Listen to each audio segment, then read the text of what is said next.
आप देख रहे हैं just action Hindi news, Bharat का नंबर 1 न्यूज। इजराइल को हर हाल में सपोर्ट करता है अमेरिका। मिडिल ईस्ट की मजबूरी या फिर जरूरत, क्या वजह?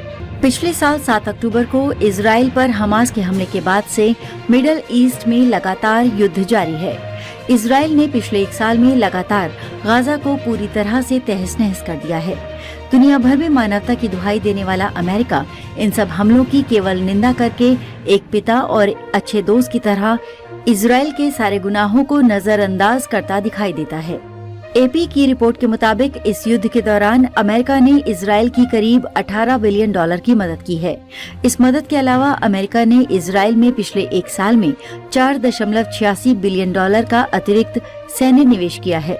इन सब के बावजूद अमेरिका लगातार इजराइल को हमला करने की कोशिश करता है, लेकिन इजराइल ये जानते हुए कि अमेरिका हर हाल में उसका सपोर्ट करेगा, वो अपनी योजना के अनुसार अपने दुश्मनों पर हमला करता है। हाल ही में इजराइल की सुरक्षा को लेकर अमेरिका के वर्तमान विदेश मंत्री एंटोनी ब्लिंकेन ने कहा कि हम हर हाल में इजराइल की सुरक्षा करेंगे। अमेरिका का इजराइल को दिए बिना शर्त समर्थन के पीछे एक नहीं कई कारण नजर आते हैं। अमेरिका की मजबूत यहूदी लॉबी, अमेरिकी राजनेताओं के परिवारों से यहूदी परिवारों के रिश्ते और मिडिल ईस्ट में अमेरिकी हितों की रक्षा करने वाला इजराइल इनमें सबसे बड़े कारण है। यहाँ तक कि अमेरिका के वर्तमान राष्ट्रपति जो बाइडेन के 3 बच्चों की शादी यहूदी परिवारों में हुई है।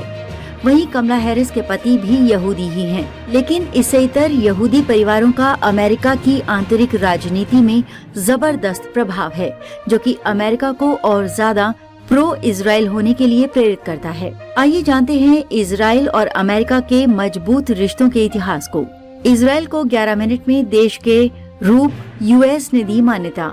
14 मई 1948 को स्टेट ऑफ इजराइल की घोषणा होने के साथ ही केवल 11 मिनट के अंदर अमेरिका के 33वें राष्ट्रपति हैरी ट्रूमैन ने प्रेस रिलीज जारी कर इजराइल को एक देश के रूप में मान्यता दे दी थी। इस बात को लेकर एक ऐतिहासिक तथ्य ये भी है कि ट्रूमैन खुद एक यहूदी विरोधी व्यक्ति थे, लेकिन इस घोषणा के कुछ महीने पहले ही एडी जैकबसन के साथ हुई मीटिंग में उन्होंने बनने वाले स्टेट ऑफ इजराइल को अपना समर्थन देने की घोषणा कर दी थी। हालांकि इजराइल को एक देश के रूप में स्वीकार करने के बाद भी अमेरिका ने इसको अपना ज्यादा समर्थन नहीं दिया। 1956 में जब इजराइल ने अपने पश्चिमी मित्रों के साथ मिलकर स्वेज नहर पर कंट्रोल के लिए इजिप्ट पर हमला कर दिया, लेकिन अमेरिका इन सभी के खिलाफ खड़ा हो गया। इससे इन सभी देशों की सेनाओं को यहाँ से पीछे हटना पड़ा।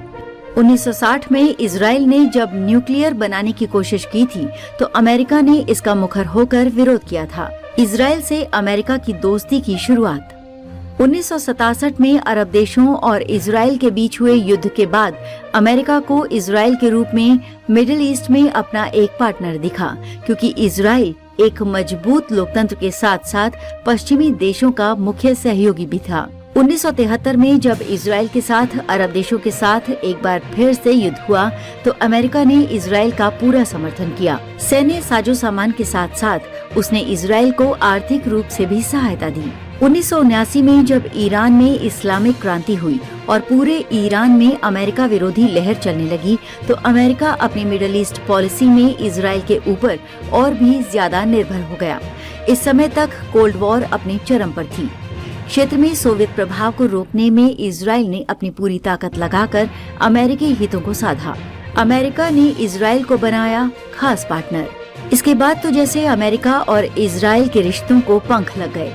रीगन के अमेरिकी राष्ट्रपति बनने तक अमेरिका हर साल इजराइल को $1.8 बिलियन की मदद करने लगा। दोनों देश मिलकर एक साथ दुनिया भर का सैन्य साजो सामान बनाने लगे। इसके बदले में इजराइल ने अमेरिका की भरपूर मदद की।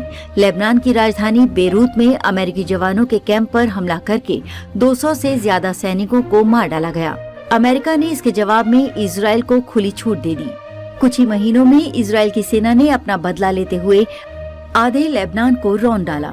इसके बाद 21वीं सदी में अमेरिका और इजराइल के रिश्ते और भी ज्यादा मजबूती के साथ बढ़े। अमेरिका ने गोलन हाइट्स पर इजरायली दावे को स्वीकार कर लिया और यरूशलेम को इजराइल की राजधानी के रूप में भी मान लिया। संयुक्त राष्ट्र में अमेरिका करता है इजराइल की पूरी मदद। संयुक्त राष्ट्र संघ आज की तारीख में इजराइल के गाजा और अन्य क्षेत्रों में हमलों के सामने बौना नजर आता है, क्योंकि इजराइल के खिलाफ जब भी कोई प्रस्ताव लाया जाता है तो उसके खिलाफ अमेरिका वीटो कर देता है। अब तक इजराइल को बचाने के लिए अमेरिका 50 से ज्यादा बार वीटो का प्रयोग कर चुका है। अरब देशों से इजराइल को समर्थन दिलवाने का प्रयास करता अमेरिका। मिडल ईस्ट में अमेरिका भले ही इजराइल को अपना साथी मानता हो, लेकिन उसके पड़ोसी उसको देश के रूप में स्वीकार नहीं करते थे। अमेरिका ने इसका भी उपाय करने की कोशिश की। सबसे पहले इजिप्ट एक समझौते के जरिए इजराइल को देश के रूप में स्वीकार करने वाला पहला देश बना। बाद में जॉर्डन ने भी उसको देश के रूप में स्वीकार कर लिया। अमेरिका ने क्षेत्र में शांति के लिए कई बार समझौते करवाने की कोशिश भी की, लेकिन विद्रोही गुटों की कार्रवाई के बाद इजराइल का बदला लेने की मंशा रखने वाली सोच ने उसके लिए परेशानी को बढ़ाने का काम किया। अमेरिका और इजराइल के रिश्तों के मजबूत होने के पीछे एक नहीं कई कारण हैं। इजराइल अपने क्षेत्र में अमेरिकी हितों की रक्षा करता है, तो वहीं अमेरिका इजराइल की वैश्विक स्तर पर रक्षा करता है। अमेरिका की मजबूत यहूदी लॉबी इजराइल को एक बढ़त प्रदान करती है।